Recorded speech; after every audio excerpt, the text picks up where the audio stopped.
Yep. All right, we're live. Looks like we're live. All right, we're live. All right, we'll wait for everything to get going. I wish I would have brought my laptop. Well, just wait a minute. It's coming. It was slow today with me and Steve. There we go. Sorry, you don't have to worry about it. You can let it rip. And then you good, Jason? Hold on, no. He blew it. He blew it. Sorry. Oh, he blew the whole fucking thing. He blew the whole. Yeah. All right. It says Let it it's rip, on though. there. We'll let it rip. Yeah, All right. Welcome to the Deal Champs podcast.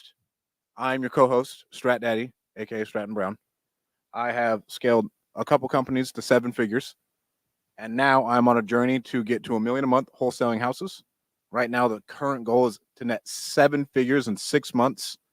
It has been an absolute journey. If you guys want to follow along, I'm doing it all on YouTube, all on Facebook, getting my face kicked in every day, handling all the problems that come with a scaling and fast-growing company.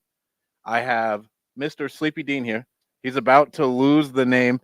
He's about to lose the name Sleepy Dean. He hates it. I was late 2 times. My man, Sleepy Dean.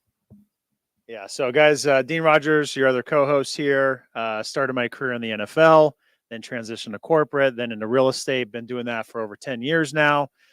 We've done over 650 deals. We have 8-figure rental portfolio, coaching students how to get started and scale their businesses in wholesaling.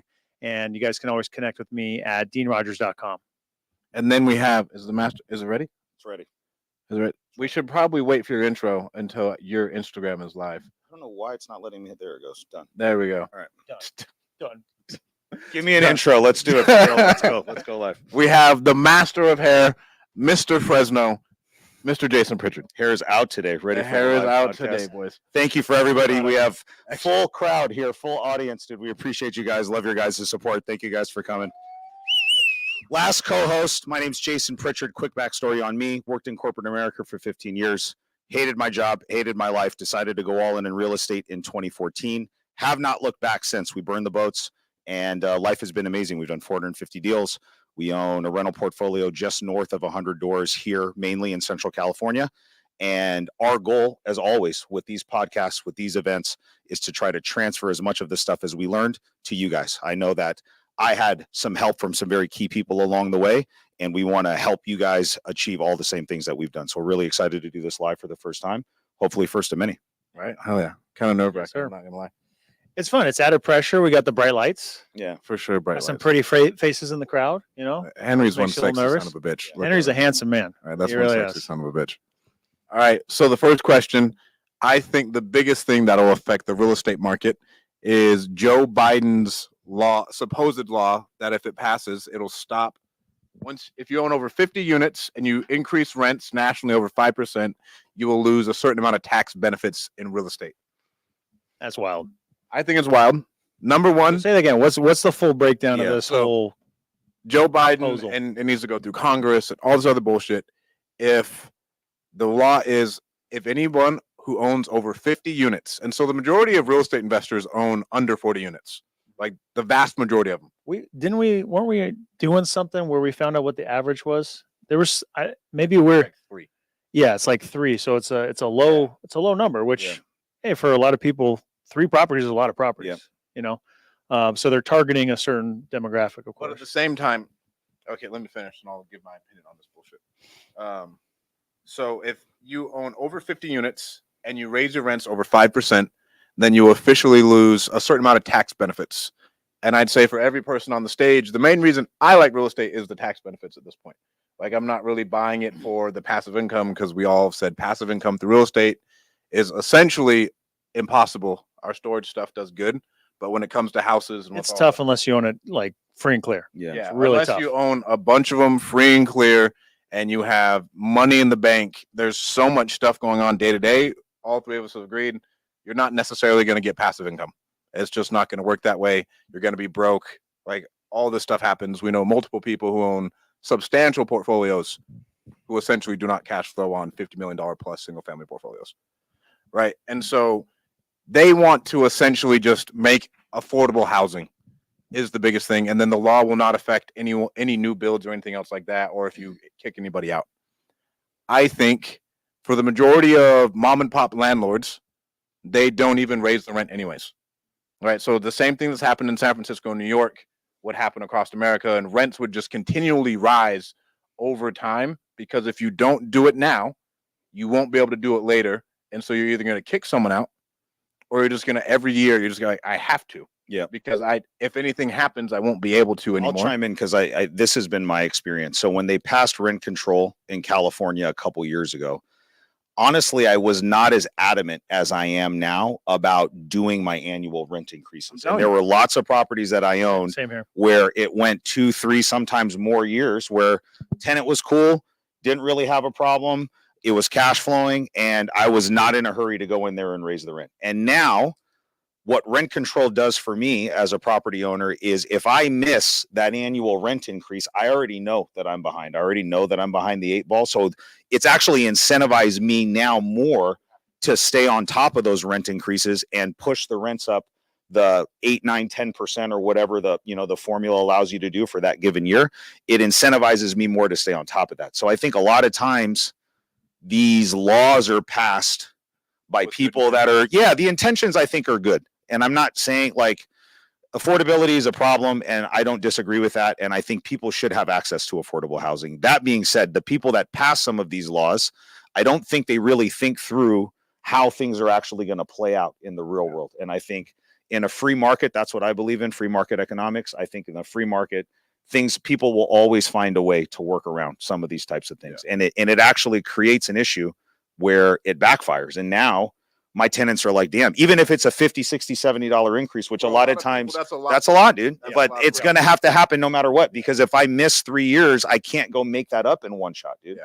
And the law prevents me from doing that. So if anything, it's made me more diligent. And you're just like, you're worried about the sunken cost. Like, what if? Yeah.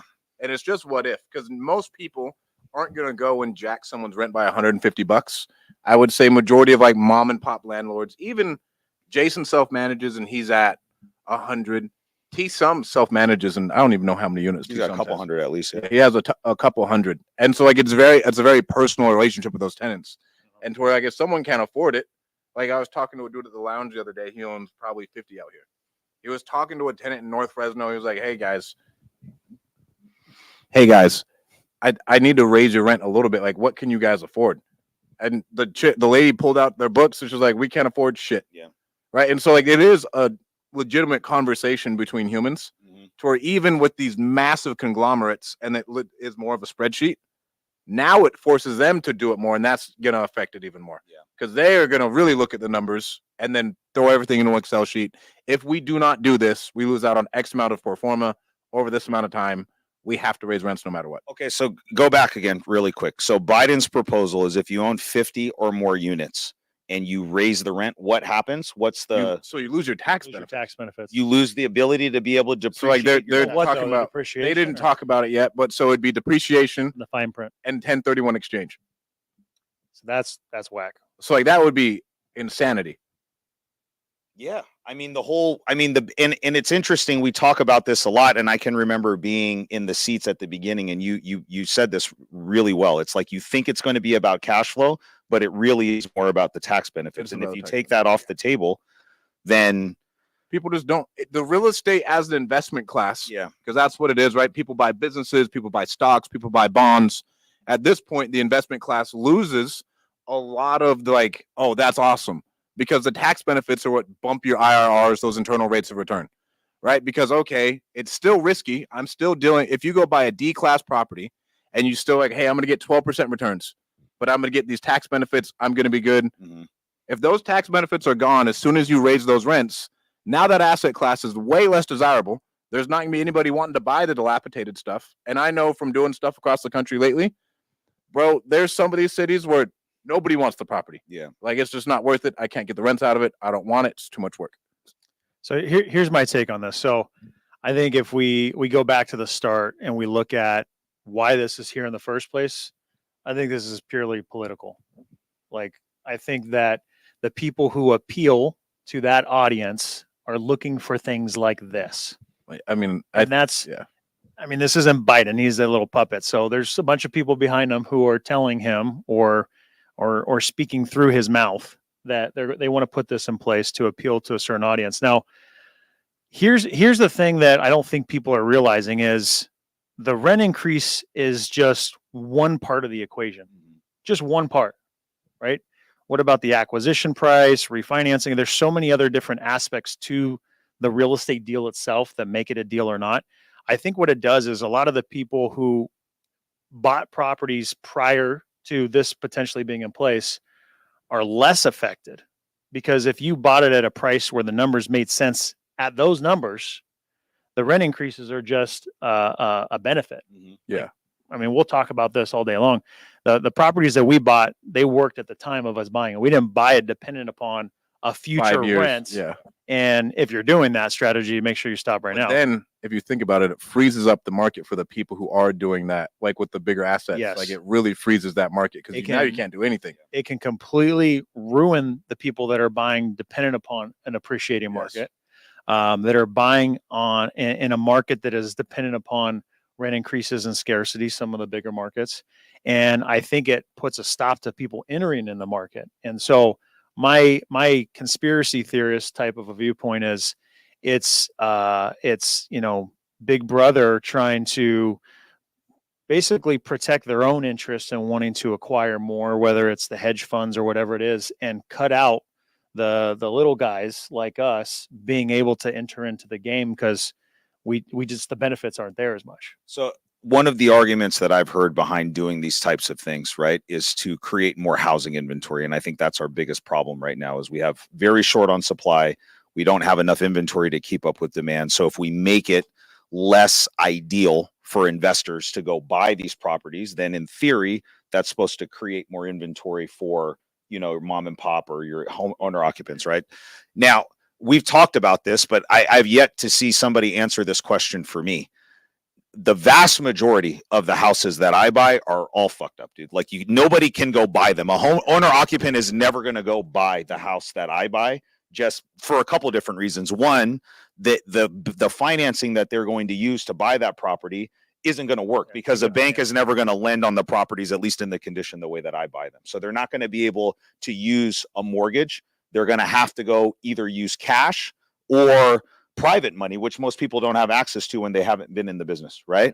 And then the other thing is they're going to need to go dump a bunch of money into it to fix it up and get it to a space where they can live in it, right? So that inventory is not going to go get gobbled up by an owner occupant buyer. It's just going to sit there, dude. And so it's like, you're creating these Fallacy. these roadblocks for people that can bring housing stock to the market, because we flipped way more houses than we've held as rentals this year. So if anything, I think we're contributing to bringing more supply to the table. We're going into the hood, buying the trap house that's all boarded up, that's got 1 million squatters in there. We're taking the risk. We're putting all the money up, right? And we're the one that brings housing stock for a first-time home buyer that's going to come and buy it, right? And making the neighborhood more secure. Like you're making the neighborhood way safer. Never, dude, had one neighbor when I bought a crack house with 20 squatters inside. I've never had one neighbor come to me and say, "Man, why did you guys buy that? You dirty why?" bitch. Yeah, now and get mad at me for doing that, dude. You know what I'm saying? And so again, it's like these ideas get hatched in somebody's office somewhere, but then they don't think about like what's actually going to happen when you implement it in real life. Dude. You know what I'm saying? And so I do think you need a healthy investor appetite to bring some of this stuff there. And I think dissuading that is not going to be a good look for them. Dude. I don't know. What was the other thing that scared me? So in the commercial space, like the storage that we buy, I'd say a big lever that we pull to make more money is by raising the rents. And if you look at like a multifamily deal, if you guys ever look at like syndications or whatever, a lot of people are looking for that value add to where it's a poor operator before who didn't raise the rents. And now they can come, they can raise the rents, they can increase the NOI, and then they can make money on that refinance. If you implement this, that freezes up the market, or the market now is a 10-year hold time, like for these assets that have to move, instead of being like a 5-year hold time. Like now the assets take way longer and then money just slows down. Stalls growth. And, just stalls it. And honestly, it may be for us, and maybe for you guys, the idea and the thought process, then it just speeds up the process of all of us graduating to a different asset class. Because as soon as you go into storage, or as soon as you go into commercial or something where these type of laws don't apply, because we're not dealing with housing as the actual the vehicle that we're getting into, you insulate yourself from some of this stuff, right? So the market is always going to do whatever the market's going to do. And we need to pride ourselves in our ability to adapt and evolve and change as things change, because we can all attest, we've been in this business a long time, and the way that we used to do business even a few years ago, a lot of that stuff doesn't even work anymore. You know what I'm saying? And so you guys Always have changing. to be, it all is something that works 100%. And we talked about the workaround. There might be some other way to, unfortunately, remove that tenant in order to get that increase in rent. It might be cash for keys. It might just be strictly you need to remodel the property. There's going to be something There's else. always something. There's going to be something else that forces it. It's probably going to be a negative repercussion as a result of it. Well, I mean, I'd say Oakland is like the worst case scenario for rent control. I mean, because New York isn't too bad. New York is like a really strong economy, no matter what anybody says about the politics. But like Oakland, bro, Oakland is a hell zone. If you want to get a squatter out of your house, it's $100,000. Yeah. Right. And then they don't let you increase the rents. And so there's no way to get the dilapidated inventory just moved forward. And that's what it turns into Oakland, where you have a bunch of trap houses, a bunch of shit that can't move. And then everybody's like, oh, well, you could buy this, you could flip it. And I'm like, but do you understand? Like, I had someone send me like a fourplex in San Francisco. I was like, bro, do you understand? If you want to kick these people out, that's $400,000. Yeah. Like, you're essentially gonna have to fork out $400,000, and you have an $800,000, but it's gonna be worth $1.5 million. It doesn't matter, bro. This was like 3 years ago, and you guys probably know Heim too. He used to flip houses in San Francisco, and 3 years ago, I think he messaged me on Facebook, and I was posting something about cash for keys on something that I did, and I was complaining about spending $2,500, and he spent $85,000 in cash for keys just to get one tenant out of a property that he bought that was tenant occupied in San Francisco. And so we've had several deals in the Bay Area, dude. and the buyers are saying the same thing: $50,000, $75,000, $100,000. It's wild. It's wild. Yeah. All right. What was our question too? What are interest rates gonna do this year? So what was the announcement? What did they say today? Was Powell on today? Didn't Powell come on like yesterday, say, hey, over the next year we're going to have X amount of price interest rate cuts? Could you Google that for us? My understanding is that at least what I've seen is that the betting markets and everybody is expecting, I think, by the end of this year, probably the first cut that we've seen. Now that could change. I could see one. Some Are you people are surprised saying, on the timing of this information? No, and so again, Mr. Sleepy Joe Biden is for sure putting this out. And I mean, the Fed is supposed to operate independently from all governments, but I think it was like Reagan and Nixon, like it talks about like how they messaged the Fed saying, hey, I need you to do this because I need votes and this is what it needs to look like, right?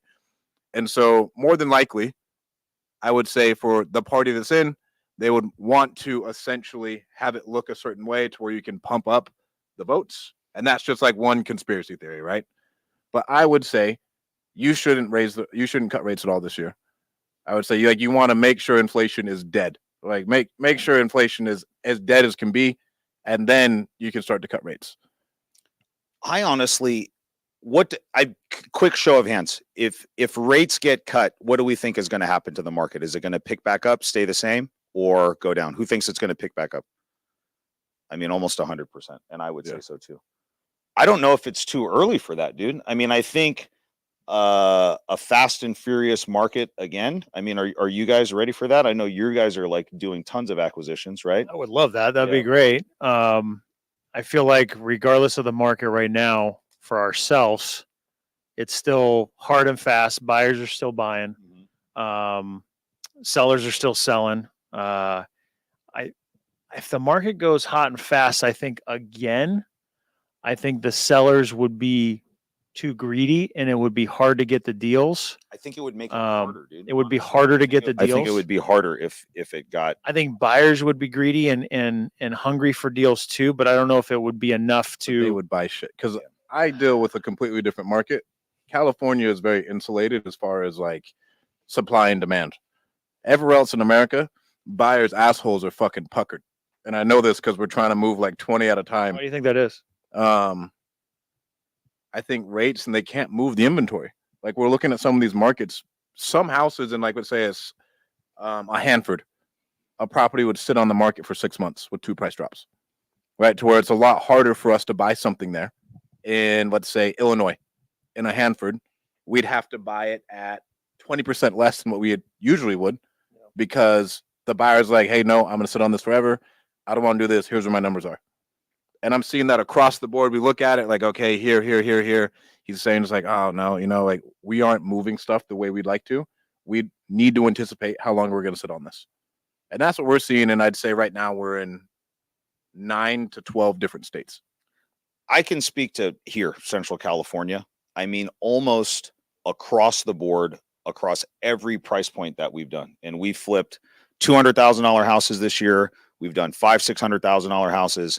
And this is an interesting case study. We just listed a $900,000 house in Clovis. When did you guys go on the market? We went on the market a week ago yesterday. Okay. We had multiple offers, all of Activity's them good. over asking. One of the offers, the offer that won, ended up having an escalator clause where it was like, we'll beat the next offer by this much up to this price. Did you right? price it higher or price it right? We Competitive? thought, and I knew that this price was low when we first ran it, but we ran the numbers at an $825 list price. And I don't want to throw Scott under the bus. I don't know if he's on here, but he goes, dude, $825 is a number. And in my head, I was like, this house selling way more than $825, dude. I thought $850, maybe $875 was pushing it. We ended up listing for $899. Just went for it. And we ended up getting a really good comp Done. that sold a week before we listed. So that made us more helped. confident. That helped. And but think about it, dude, like $900,000, right? What was the offer? I don't want to go through the specifics, but they're putting more than 50% down. Okay. So they had a ton of cash. They've been shopping for a year, couldn't find anything that they liked. And I think as soon as rates drop to something with the 5 again in front of it, dude, it's going to be more affordable. feeding frenzy again, bro. It'll be more It's going to be affordable now. crazy. And so I think what's good about now, and why I would actually be a fan of just holding course for right now, is buyers are now, this is the new normal. We talk about the new normal a lot, right? What's the new normal in our life? What's the new normal in our business? 6.5%, 7% interest rates are the new normal for everybody in the real estate business. Everybody's come to grips with this is what it is. 2% is not coming back probably anytime sooner in our lifetime, right? And so we just got to make it work at this price. And there's all of these different dynamics that have happened with people locked in because their interest rate is so low that they can't, move. So that inventory is not coming to the market. We can't build houses fast enough. And so you're in a unique position if you're an investor that brings inventory to the market. But I actually think it would make acquisitions harder because I think sellers are just like, nope, I want this. And then we get back to like, that's what it was in like 2020, 2021 though, is like, it was, but with COVID, the market was running, right? So you were scared of it would still carry you. You could get rewarded for running a bad business because you knew when you bought it, it was going to run up. And that's like a ridiculous way to run your business. So you really you can't just chase the number up, dude. You know what I'm saying? And I think for me, that's what'll happen again, though. There's things about lower rates that I like, but I don't think that the market is ready for that right now because we still don't have supply. It would freak out for sure. It would.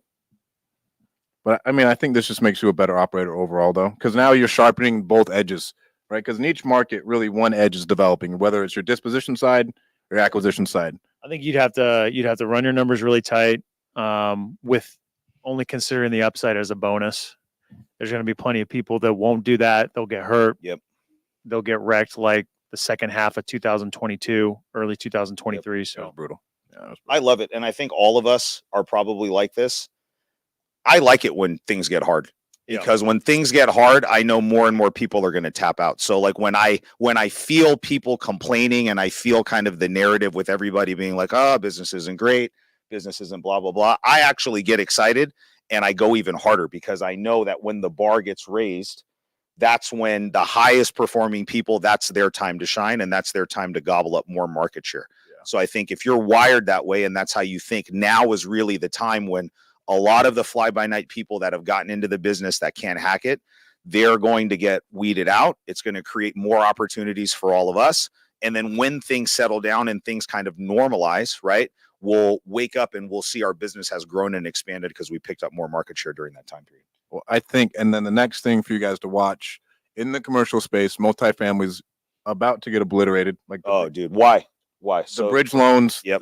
The bridge loans. A lot of debt coming due. There's a lot of debt coming due, right? And so cost some money, so everybody knows, because I think it's important for people to understand why. And so let's say from 2018 to 2022, everybody was buying these multifamily assets. A bunch of people started to syndicate apartments.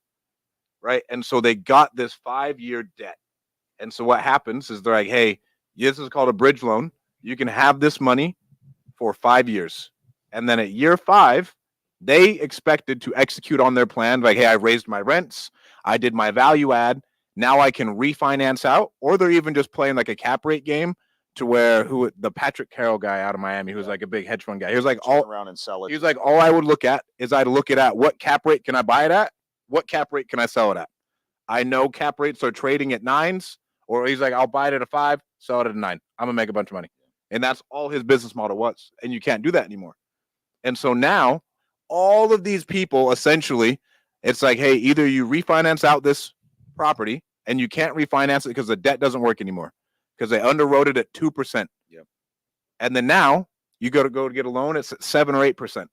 And so like, yeah, you go refinance, but at day one, you're losing your ass or you're having to cash in refinance where you got to bring a bunch of money to the deal, right? And so that's happening. Or if you don't refinance it, you have to sell it or they foreclose on you. Yep. And so all these crazy loans that are coming up and all these, I don't want to say fly by night, but they're like inexperienced people who hopped into the game because the money was fast. Now their time is up. And all these, I was on a call with the DM family the other day and they're like, bro, there's lots of people calling lots of attorneys asking, how do I do a capital call? Yeah. Like, how do I invest money back into That's this so we scary can as get hell. this forward? Like, and it's scary. Yeah. So there's going to be a big flux of multifamily inventory coming to the market. And whether it's going to be through the banks or whatever, I don't really know how it's going to shake out because I think it's going to be between that and office space. It's going to be really, really big. Mm-hmm. It's going to be wild. Does anybody have any questions on that as far as like what the structure is and how it's going to happen? Okay. You have one? Okay. But if right now you can get into a single family, people, especially out here, don't necessarily want to carry a note. But when you can get into a commercial asset and you're like, hey, would you be interested in carrying a note? Right now, you can get 5% interest rates from these owners if you can negotiate it right, talk to them right, because you can tell them like, hey, this thing doesn't pencil at 7%, and the bank's telling me I can only get 7%. What are we going to do here? You got to sell. I want to buy it. And then this is a once-in-a-lifetime opportunity before rates start to drop to really get into some really good assets. So here's a point I want to make. So I think a natural progression for people as they get into real estate is most people start in single family for the most part, right? I think a natural progression, and we talk about this from time to time, is you naturally want to take yourself to the next level and you want to get into commercial. You want to do bigger deals, right? More commas, more zeros. And I think about that all the time, but I also want to sleep really comfortably at night and not be stressed out. And there's people that I know that are really, really, really close to me that are doing a lot and really big commercial deals, and they are stressed right now, really stressed. I personally feel really comfortable with single family. Mm-hmm.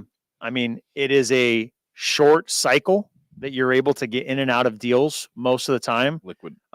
If you're playing below the median price point, usually you're insulated and in a safe price point to where if the market goes south, you're in a position where you could potentially hold that as a rental.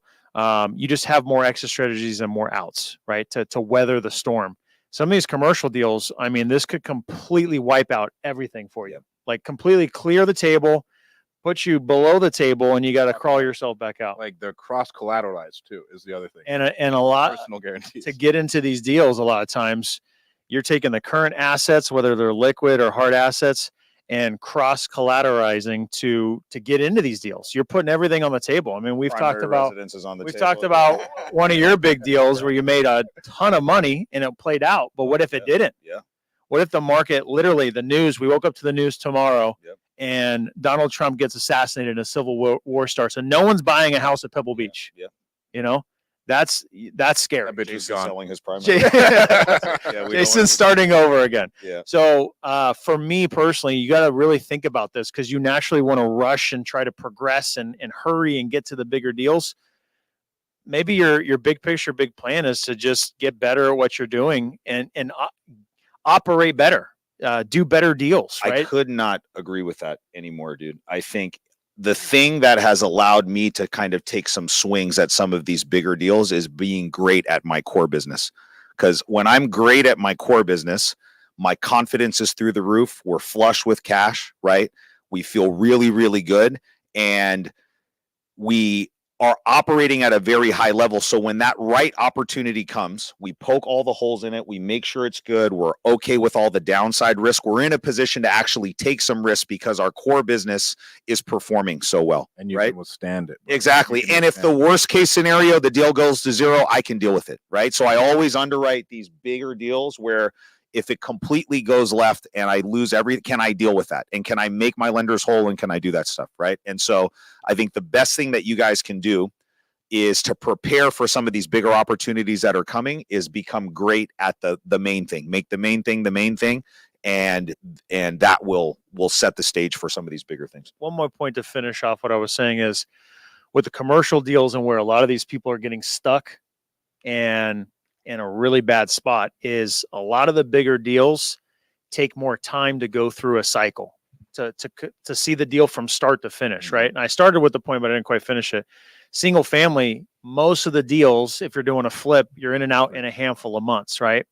You might start to see a downturn in a market and experience some of that and feel a little bit of pain, but a commercial deal typically, can take a year or plus just to get the plans and permits in place to get the project. So if really those bigger deals are about the timing, and I feel safe and insulated knowing everything that's going on in the economy, some of these new things that are getting thrown at us all the time that we're having to adjust and pivot within a year's period of time or a couple years period of time or a cycle.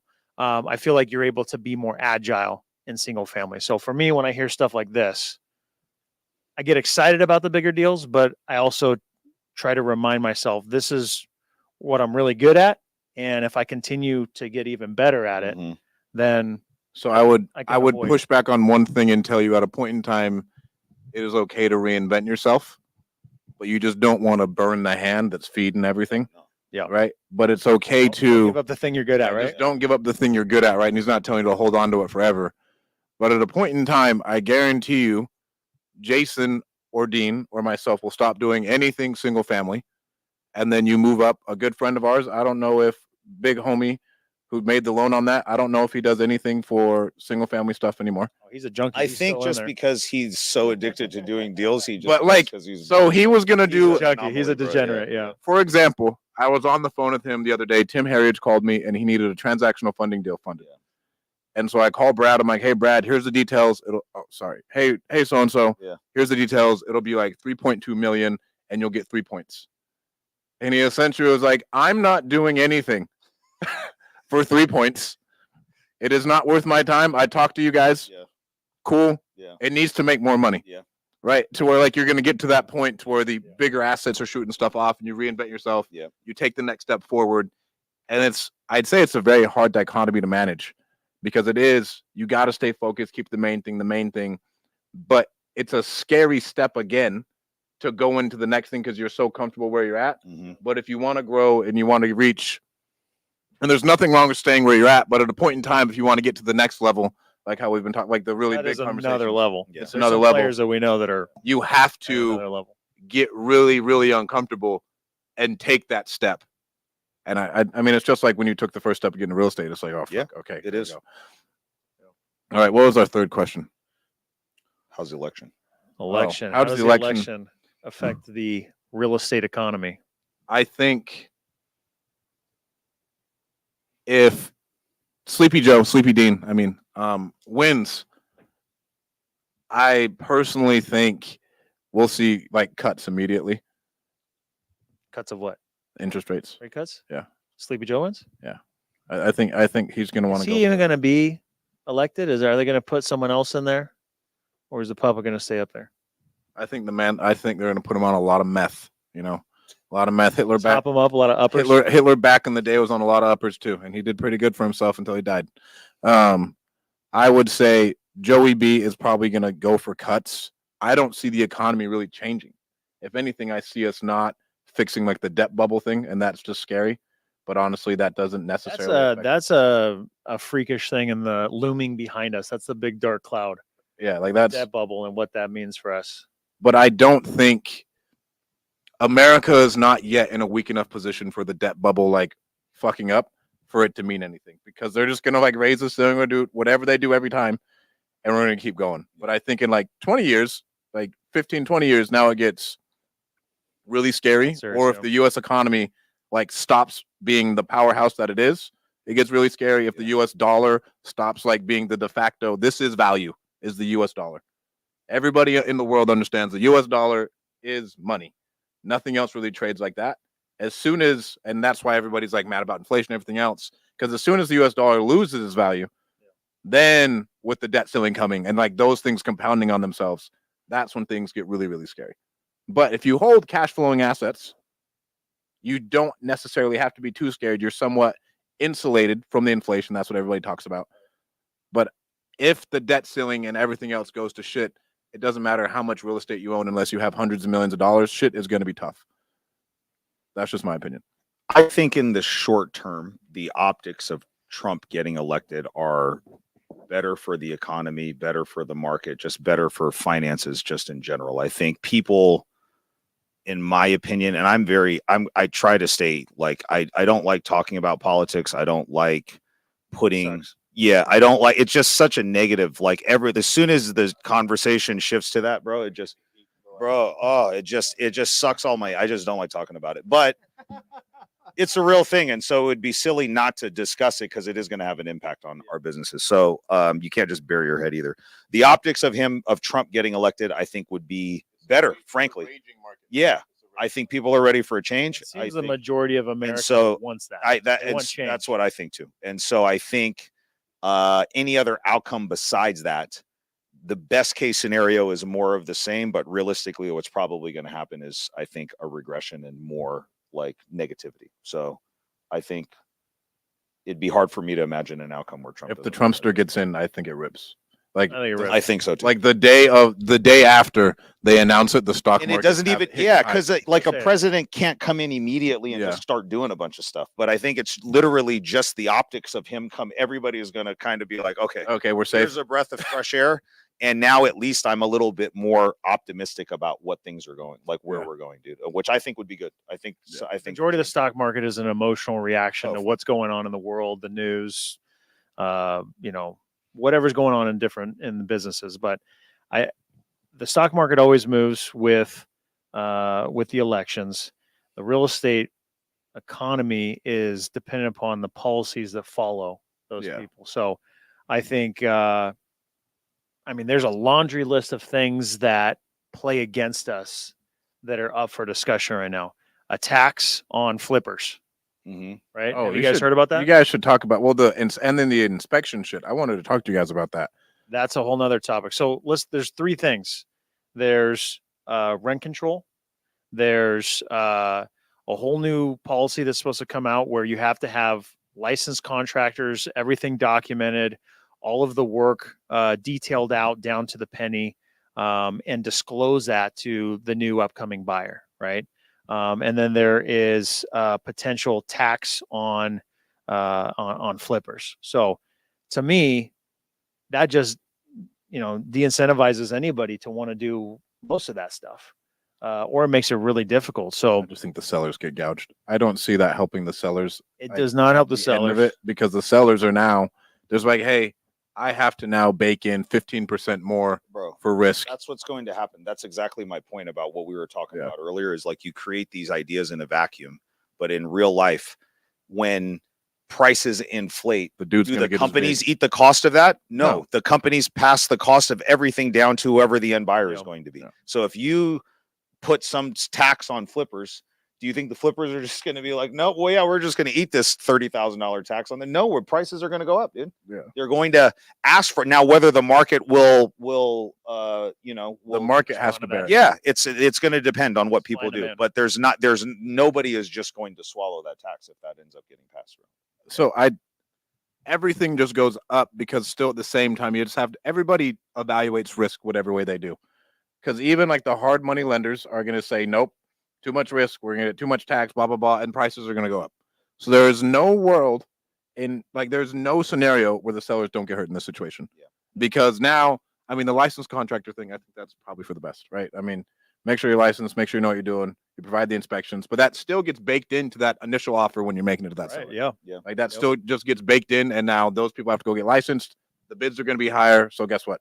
Prices go up. Dude. Prices go up. That's it. Guess The what? taxes now. So you get taxed more. And so now when we're looking at that stupid little Excel sheet, you have to increase that percentage point in taxes. And you say, well, Jason's like, I'm not getting up off the couch to do a flip for less than 40. So guess what? Now you get 30 grand less on your house because I have to make 40 in order for us to hit our numbers, to make margins. And then even if you think about Wedgwood, the biggest house flipper in the country, they need to hit their fucking returns for their shareholders. And so what are they going to do? They're just going to be like, okay, no, we have to be here. And then that'll, again, it freezes up the market. And then eventually the sellers have to give. And then, okay, here we are. And that's normal. Yeah. I think it's tough. So going back to how does the election affect the real estate economy? I think it's really clear about how the economy is going to be affected specific for real estate. If it goes one side, I think that makes it really tough. Doesn't allow for growth, and stalls things out. If you go the other way, I think you just see optimism. You see policies loosening, taxes, regulations, all those things becoming easier. And to me, that means growth. So 100% bonus depreciation hopefully comes back. And guys, if you think about this, I just got done coming back from a 30-day Europe trip with the family. I found such a greater, I mean, anytime you travel, you find an appreciation for different cultures and your own, right? Mhm. And I can't tell you how proud I was to be from America and excited to come back. And we stopped in New York. We stayed a couple days there. We went to the Statue of Liberty. I was like, hell yeah, America, because dude, this is the land of the free compared to other countries. And I was in not third world countries. I was in first world countries, amazing, beautiful, gorgeous countries. But compared to America, like, dude, there is so much opportunity here. So for me to think about continued regulation and strangling of the everyday person having opportunity in, the free market and to buy and own real estate and to own lots of it, like, to me, that makes me sick because being in these other countries, it doesn't seem like the common person has the same opportunities as us. And so I can say the thought of more regulation, more restrictions, it makes me sick to my stomach. And I think one side of the election starts to make it tougher for us, the everyday person, and the other side makes it more available. I do agree, dude. And I think a lot of these things, you're like, hey, we're going to tax billionaires or we're going to tax Wall Street or whatever. If you're already a billionaire or you're already a hedge fund, you're fine, dude. Whatever happens, you have so much dough, bro. It doesn't even matter. The people that are going to get hurt, and that's literally us. Yeah, that's what I feel like. This stuff trickles down, and it makes it harder for people that are honestly like not trying. They're just trying to make a living and not be in corporate and not do all these things, dude. It makes it so difficult. I was watching this freaking on Facebook. A guy that owns a local restaurant, his PG&E bill was $21,000 last month, dude. Bro, a restaurant. Yeah, at a restaurant, Yosemite Falls on Shaw, dude. What? And it turned into like this huge thing. And it's like, how do you even expect a guy like that to, like, he's not making millions of dollars. He's not making anything. Yeah, he's barely eking out a living, dude. You know what I'm saying? And it's like all of these things that come in and these regulations and these constraints and these and all of that stuff. A lot of times it makes it impossible, I think, for the little guy. But the message is like, hey, we're going to tax all these big guys. But those guys are fine, dude. And they move anyways. Yeah, dude. It don't Apple has operated out of Ireland and Facebook has operated out of Ireland for like 7 years to avoid the taxes. And then Amazon operates out of the Virgin Islands and then sells its intellectual property to Amazon in America. Right. And so there's ways to get around these things where if you say you're going to tax the billionaires, not much is going to change. Yeah. All right. What was the next thing? How to get to 10 to 20 deals?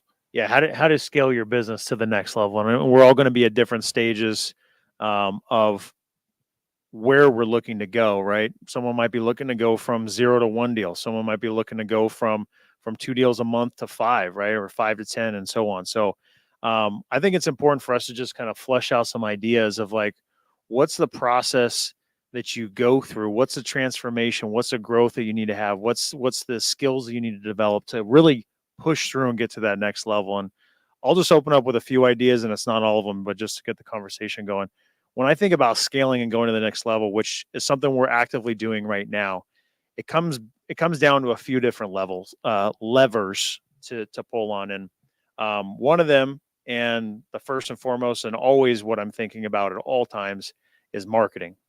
If you're wondering, how do I get to that next level, right? We were talking about, I'm having a hard time finding deals, right? It's all about marketing. So what kind of pipeline are you building? What are the marketing sources that you have? And if you're spending time there, to me, almost every single time that I spend the time to do this, it results in the outcome I'm looking for, right? Every moment that I can think back where I scaled to that next level, it was fundamentally rooted in me increasing my marketing, right? It wasn't decreasing my marketing, cutting my costs in marketing.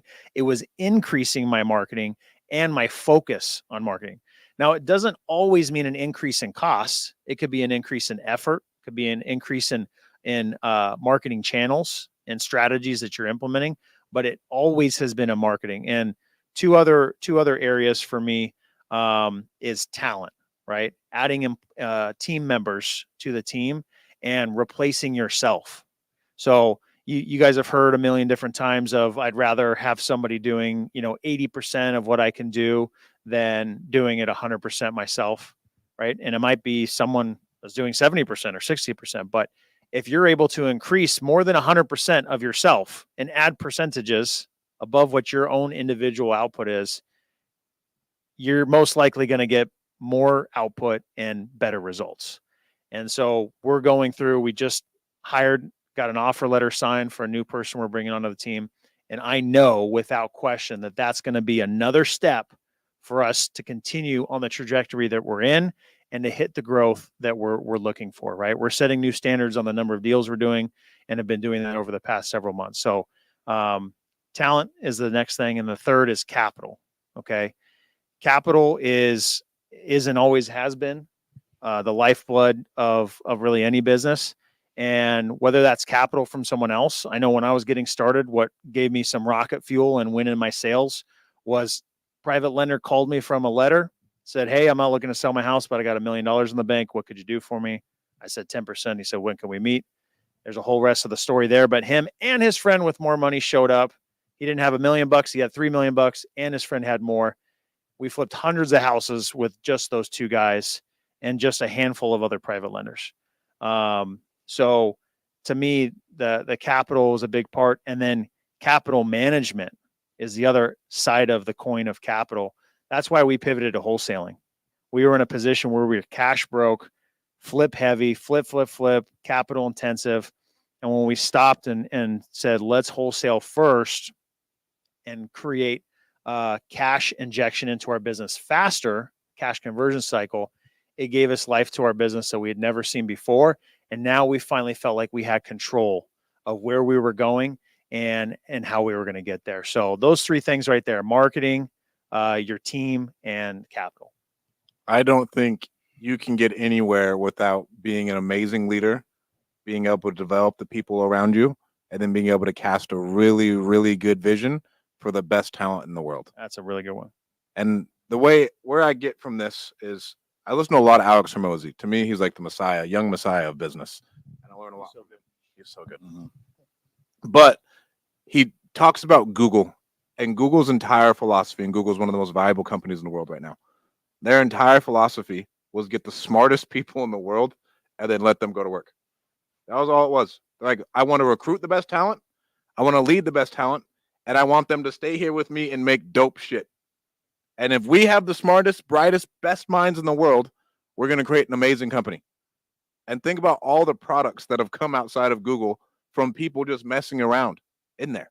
And then they can make massive things, right? And so I've been working a lot on my copywriting lately. If you guys see me like on Facebook, just talking shit, writing. And I talk a lot about vision. And you need to go big. And a lot of the reason you need to go big is because you're not going to get anybody worth a shit if you're going small, right? So Jason has developed and retained two amazing people, Scott and Cade. Scott and Cade would not stay with Jason if they did not think that they could reach their own personal and financial goals inside of that company.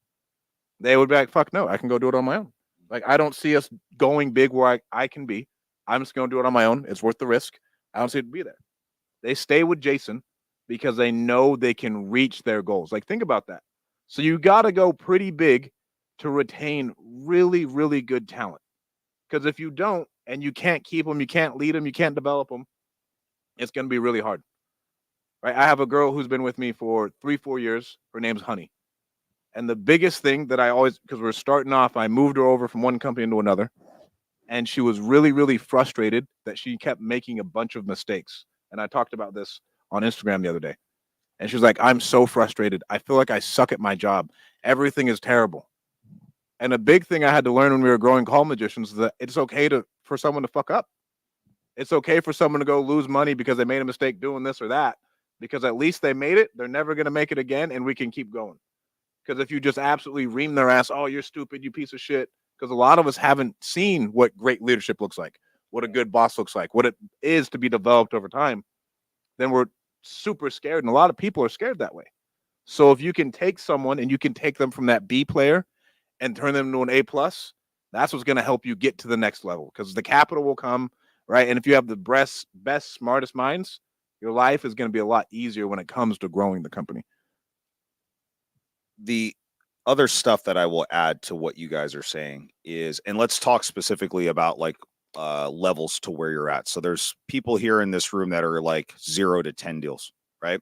So if you're 0 to 10 deals, right, and you're trying to break through that plateau, outside of marketing, what Dean says, you need to wrap your head around the fact that you're signing up to be involved in a sales-based business. That is what this is at the beginning, right? And I think there is a huge misconception because of social media and like reality shows and all this stuff. It's that, they don't show where the deals come from. They show all the cool stuff that everybody wants to do, right? They just show the deal. They show the before and after. They show the money. They don't show any of the hard work on the front end that's involved in finding those deals, right? And if this was 2008, 9, 10, and we could just go to the auction and dial up an auction sale, or we could just go right to Zillow and buy the cheapest foreclosure house and do that, then that's great. But guess what? That's not the reality that we live in right now. And the people that have the most leverage in this business right now are the ones that are the conduits for where all the deals come from. If you are if you're the person where the deals come from, you have the most leverage in this business right now, because everybody else, think about this, the title company, your contractors, your subcontractors, the cleaning lady, the yard guy, the buyer's agent, the buyers, everybody gets a little piece of the pie that you bring to the table. So if you're the one bringing the pie to the table and you do the numbers right, the biggest piece should be left for you at the end. Okay. So your job at the beginning is to get your marketing dialed in and understand that every lead that you have in your business needs to be treated like it's gold, because that's what it is. Every little dollar that you spend, or every relationship that you make with an agent or a wholesaler where they push a deal, all those things need to be nurtured. And my biggest competitive advantage that I had when I got into this business, because I didn't know anything about real estate. I literally had no clue. I had bought and sold one primary residence. I didn't know anything, right? My biggest competitive advantage is that I had been in commission sales-based business for 15 plus years. And so I knew what it was like to get leads to come in. I knew what the process was on how to qualify those leads, how to provide value to those people, how to provide different options and convert those opportunities. And most importantly, I knew how to deal with rejection. And I think most people go on 3 appointments, they get told no 3 times, and they're like, man, I'm doing something wrong, Jason. I said, no, go get told no 300 more times, and maybe you'll get a deal at that point. And so many people just don't realize or fully grasp that the reality of what this business is at the beginning. And because of my background, I was like, dude, once I realized, okay, this is what it is. I've been doing this for 15, 16 years. I'm just speaking a little bit of a different language. Once I got comfortable with that, then it was just like riding a bike. I was like, I can get told no all day. I can get on the phone and make calls and get told no. None of that stuff bothers me. And most people just don't know how to deal with that and process that. So if you're in that 0 to 10 range, all you should be focused on is, how do I generate leads, either from paid marketing, low-cost marketing, networking, wherever those leads are. You need to be tracking that, and you need to be treating those leads with kids' gloves and following up and doing everything that you can to nurture them. Once you get to, let's say, 12, 15, 20 deals a year, then a lot of it is about people. Like Henry's going through this a lot. So Henry was wearing every single hat in his business. Last year, he did everything himself. Plus, he has a very successful insurance-based contracting business, right? And he was like, dude, we're crushing it. And I was like, well, bro, you're not going to be able to do any more than what you're doing right now because you literally have no more time. You're calling me and texting me at 11 o'clock at night asking about a deal. And I'm like, bro, call me tomorrow, dude. It's like you need to start hiring some people. And in order to get from that 10, 12, 15 deal to let's say 15, 20, 30, 50, right? That's when your ability to identify talent, develop talent. And I always say it's transferring the skills that are in you and giving them to another person and getting it to stick. That's going to be the next thing that unlocks. And you can do, we did 50, 60 deals for a very long time with me, one virtual assistant, and one person that worked for me in town. And that was also while owning and managing 60 something rentals and doing a bunch of flips. So you can very easily do that with 3 people. You don't need big, huge teams like we have, right? If you want to get to 100 plus deals a year or something like that, then it really, the leadership, but you build vision, into that, your culture. Yeah. All of those things become important, but think about it in stages. So if you guys are in that first stage, it's know and understand what you're signing up for. And you're in that second stage or third stage, like where Henry's at, then it becomes about developing talent and building your team up. And I don't know where everybody is, but at a point in time, work didn't feel like work because I was doing something else besides like working in the business. And I felt guilty of it. Right. And you're like, man, like, fuck, should I really be on this meeting with this private lender? Or like whatever it is. Cause you're like so focused on just leads. And you train yourself for that. And so the meetings are still work is one thing I had to tell myself. Like the meetings and the leadership, that's still work. It's okay. Nothing's going to blow up. Nothing's going to happen. We still have to get used to that type of work to push it forward. And then one thing I got from Hormozy is, hey, for the first like couple hours of my day, I just don't take meetings or anything else. Yeah. I just focus on like what's going to move the ball forward. And then, okay, the fires can start at 11. And that's just how I handle it. And so I can still feel like I'm pushing that ball forward for whatever project it is. I write, I make content, I'm on calls. Then after that, I take whatever fucking calls I have to take, whatever meetings I have to take, whatever other decisions outside of what I'm pushing forward need to be.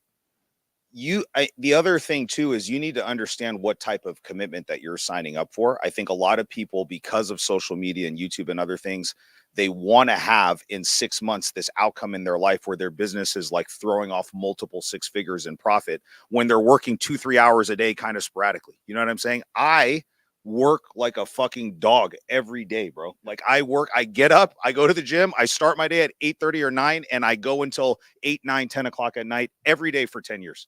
And so it's like, if you want this outcomes where you're making $1 million net and you have all these rentals and all of these things, that's not going to come with a half-ass effort, dude. That's not going to come with just a part-time work ethic. That's going to come with, especially now in this market, with just, you have to have like this insatiable desire and work ethic for your business to be successful, or it's probably not going to happen, dude. And so like, don't come in and just be like wade your toe in and see how the water is. You just got to dive in and do it. You know what I mean? And I think that's the way that it worked for me. And that's what I think is required now.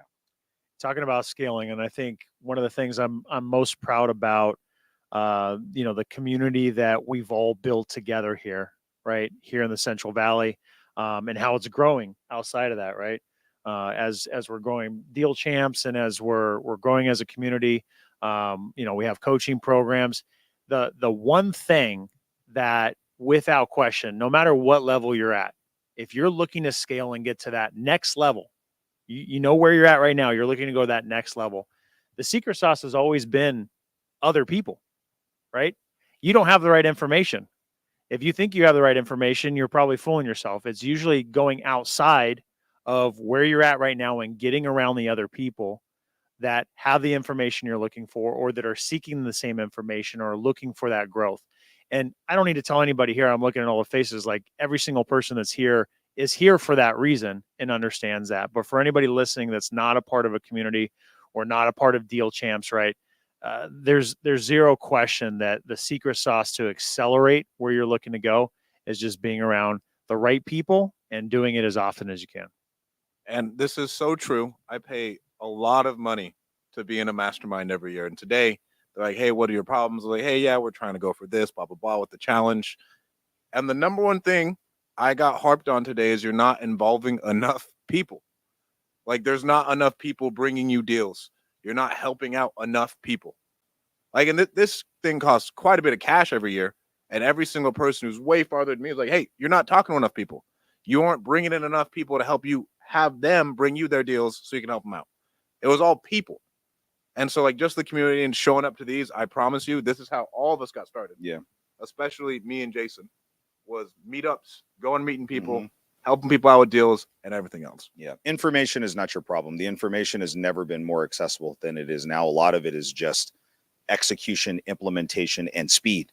That was it. I mean, I think a lot of us, I know I did. I just started on YouTube University and just figured it out as I went along. Free podcast. It is like free podcasts, doing stuff like this and just piecing things together on my own. And that's 100%. You can do that from firsthand experience. You can do it, but it does get to a point where paying for speed, I think, is worth it, because we were just talking about this, dude. I just spent $52,000 for one business coach and $36,000 for a mastermind. So what's the math on that? 90 grand for the year, dude. Yeah. So it's like, for me, it's like, this is the exact discussion that we had yesterday when we were on our weekly Zoom call. They were like, what was your goal behind the business coach? And I was like, Scott, Cade, I, and Morgan have spent the last year and a half implementing some things. And we've just been figuring it out on our own. And we got all the mess cleaned up. You know what I'm saying? Like, we've got enough of the mess cleaned up where now we're at a point where we can make proactive decisions, right? And instead of me and Scott and Cade trying to figure out how to throw the dart at some target that we don't even know what we're trying to, let me just pay somebody that can come in and be like, all the guys that are, or girls or whoever that are trying to do the thing that you want to do, they just did this. And I'd rather just compress that time frame and pay for it and then just make it happen faster. So there's a time and pace for like DIY education. And then once you start hitting your stride, it makes sense to start paying for speed and access, because that way it just shortens everything and makes things go a lot quicker. And then you don't have to learn by just failing forward all the time. All right, did we have anything? I think that was the last one. I think that's it. You want to do Q&A? You want to bring people up for Q&A? Yeah. Who has a question? Come on up, and we'll sit with us. We'll have you ask the question Sit on Jason's lap. Yeah, well, I'll move over and I'll create some space. You can sit on the master of here, hairs. guys. Sit on the master of hairs lap. Just open Q&A. This is for you guys to answer any question that you want. Don't be shy. Whatever it is, we'll stay here as long as you guys want. I know I see somebody needs to come. Yeah, I know you had some. You said you had some. You don't want to be on camera? You can sit right here and use the microphone. Show us your face.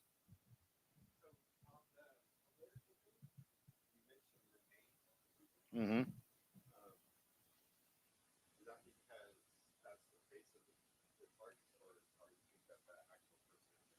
I think it's the face of the party. They're always the face. I think.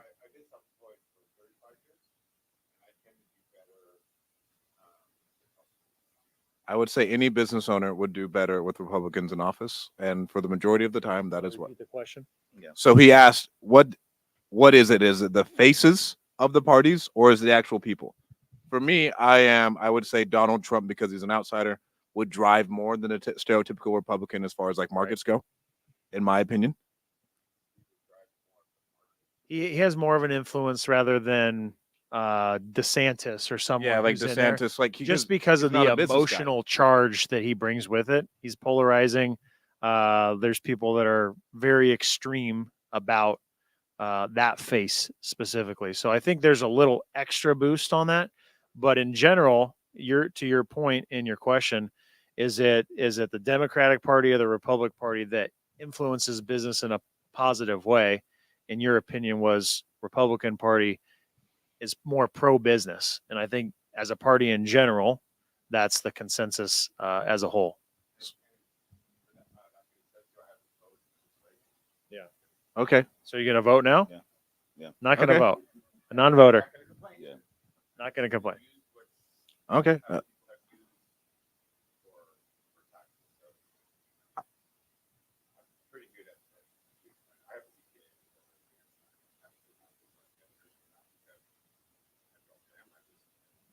You use the law. Yeah. Tax code. I think as a business owner, the best. So I think about it when everybody was like bitching at me, like, bro, why are you all for Trump? Wow, why are you this and that?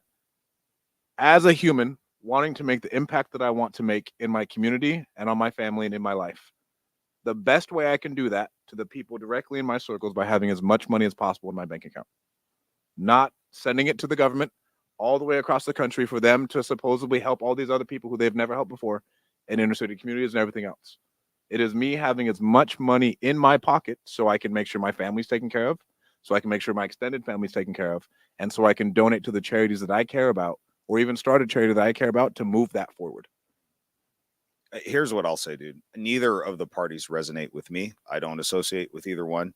I think there are things that I'm conservative on, and there's things that I'm a little bit more progressive and liberal about. And so for me, I think you vote for, you try to take account and inventory of all of those things and make your best decision that you can, given the options that we have. Frankly, I don't think we have great options, but you make the best choice that you can.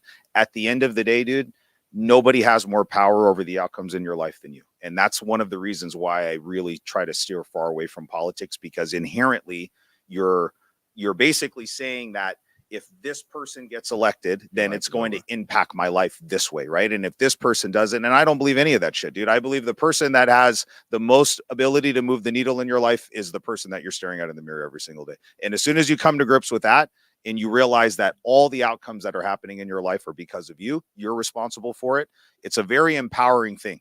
And that's difficult at the beginning if you're not getting the outcomes that you want in your life, because you got to take a long, hard look at yourself and realize, like, shit, this isn't happening and it's on me. It's terrible. So once you can wrap your head around that, then it becomes empowering, because you can say, what can I do about it to change? And let me just start that change right now and take that power. And most people like to put it in other people's hands because they don't want to take responsibility for themselves and the reason why they're not accomplishing the things that they want to do in their life. And so, cast your vote or don't vote or whatever, you know what I'm saying? And at the end of the day, you still got to wake up tomorrow and do your best, dude. And I think if you wake up with that attitude and mindset, typically you'll get good outcomes in your life. That's it.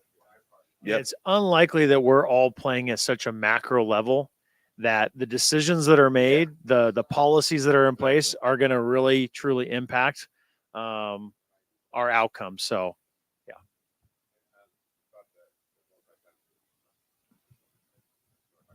I mean, we can talk about it now, bro. Yeah.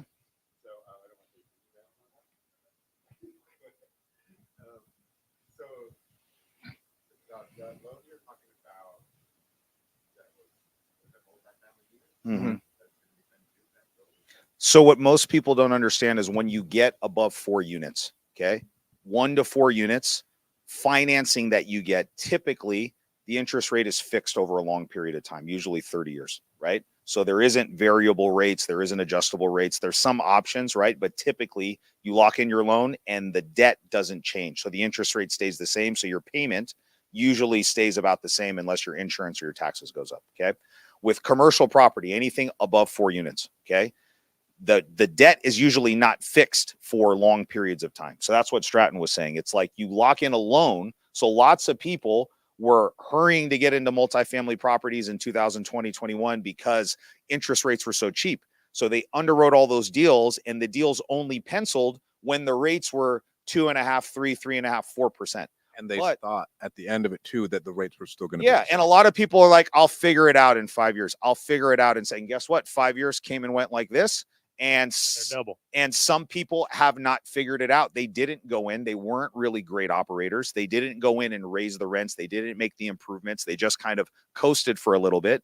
Now, all of those rates, the banks are like, do you think the banks want to keep their rates at 2.5%, 3%? No, they're like, no, it's time to pay now. Now the rates are 7%. So I just refinanced a loan on a 6-unit apartment building with 7% is what I paid for that. Because the commercial debt does not stay fixed for 30 years. Yeah, so that's usually just the way it operates. So the what I love about single family rentals, when you go to refinance, the length of the loan in terms of how long you got to make the payments is for 30 years, and it's amortized. The interest rate is calculated all based on that. When you get a commercial loan, it might be amortized over usually like 20, 25, rarely longer. Okay. But it's a fixed interest rate loan for a shorter period of time, usually 5 years. If you got great credit or history or whatever, maybe max 10. Okay. and some even less than 3 years, right? So regardless of single family and what we're accustomed to and used to, 30-year fixed loans Always doing in the commercial space, most of the time they're 5 or 10-year loans, and every single 5 or 10 years, most commercial properties, if they have financing, are turned over and get a new interest, new mortgage in place. the banks need to keep their money moving, right? And that's a lot. It's just a different game that they're playing. And I think you can get 30-year debt on some stuff. It's just, are you like the guy? And I'm not super big into it but if you want to negotiate owner finance stuff, you probably could. But on the bigger stuff, like say the stuff Grant Cardone's doing, like Grant Cardone's max 10 years. Like you're on max a 10-year loan. Yep. And you got to figure it out. And then so the next thing you think about when you get into those bigger deals, do I want to have to be dealing with banks for the rest of my fucking life? Yeah. Because like that's what it is. Like when you have 4,000 units, there's always refis going on. There's always selling going on. There's always buying going on. There's always trading into something else going on. And so it's like, do you want to set that up to have to, like, the business has to now be able to run that at a very, very high level and be comfortable with it and be comfortable with the amount of debt that you were signing on, because now the banks aren't going to give you money just to give you money. Now it's cross collateralized. Like a lot of people get rich in real estate, but nobody talks about the people who, like Carl Allen is a big guy. He was in the family. He lost everything because he had a bunch of bad debt. He cross collateralized it against a bunch of other assets that he owned. The 80s happened, and he lost like a $50 to $100 million portfolio.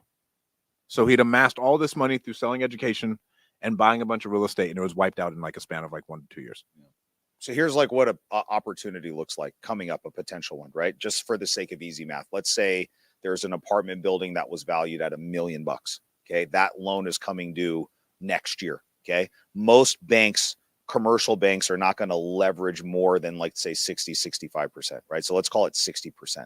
So if those apartments are worth $1 million and the bank gave leverage at 60%, how much is the loan that they issued? $600,000, right? That is what's coming due right now, right? So here's the opportunity. You're talking to the guy that bought that apartment, thought he was going to sell it for $1 million and make $400,000. Now the bank's like, hey, we need to refi, and your rate more than tripled, right? Or doubled at the very least, right? And now your payment's upside down. Your income that you're making doesn't service this anymore. And maybe he's looking for a way out. So now you could potentially go buy an asset that was worth $1 million. Maybe it's only worth $900,000 or $800,000 now, and pick it up for the balance of his loan. His equity is going to be wiped out, right? But maybe you can work out something creative where you can either take over that loan or come in and at least pay it off and take over that property there. So those are the types of opportunities that we're talking about. That's where the potential value add play is going to be in the multifamily space with a lot of these loans.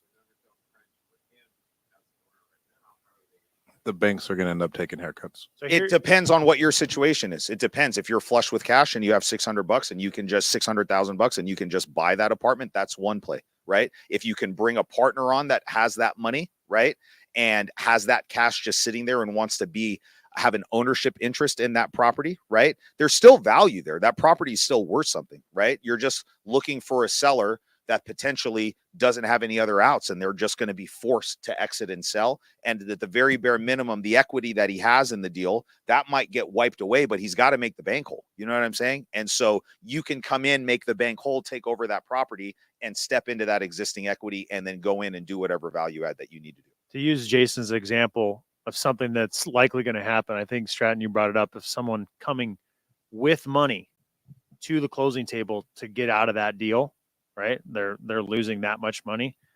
In Jason's example, let's say the loan is $600,000. Maybe you can come in, get a loan based on the current rates for $500,000 and buy the house buy the property for whatever, but you're getting a loan for $500,000. They owe $600,000. They got to come in with $100,000 to sell that deal to you, right? And get out of. And if their primary residence is tied to that house, exactly, and they've cross collateralized a bunch of stuff, they don't want they don't want to lose everything over 50 or 60 grand that they got to bring to the table, right? And so, I mean, I've done deals where I've had to bring money. It just is what it is, dude. If you're in a bad deal, it is what it is. You swallow it and you move on. You know what I'm saying? And so there's going to be these types of opportunities that are coming, and You need to continue to be great at your main thing. Keep your eye out for these types of things. And when those opportunities come, be ready to take advantage of them.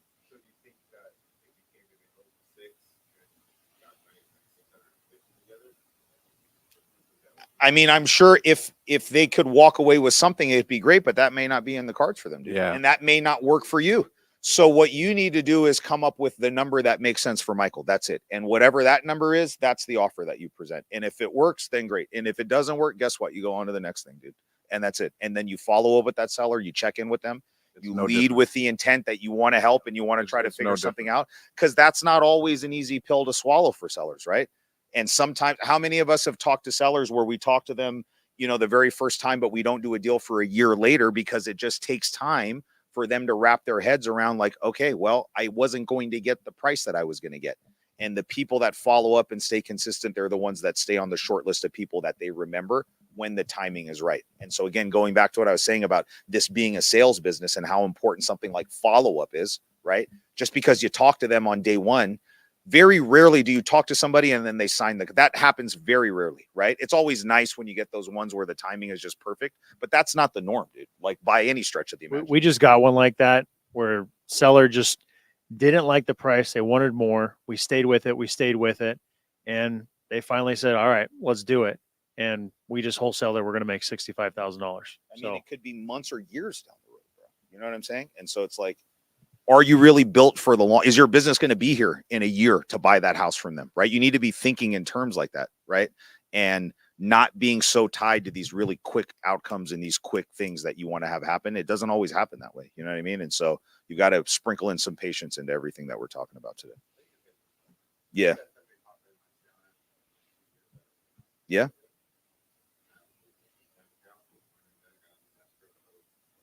Yeah. That's it. That's what the system's for, dude. Yeah. Yeah. Michael, you're the man. Thank you, dude. Yeah. Thank you. Thanks for coming up, man. I know someone else has to have You guys don't got to come on camera. You All right, just ask Sarah, the questions. Bring it up. Sarah wants to come on camera. I know she does. Yeah. Scoot over there. Come on, Sarah. Yeah. Jason got it warmed up for you here. Come on in. Yeah, don't trip on that. Perfect. Beautiful. I got 2 questions, if that's okay. You can ask Yep. me any questions. Mike had like 5, so I think that's fair. This is your home. By the way, for those that don't know, this is your home girl, Sarah, right here. That's me. Yep. They all know me.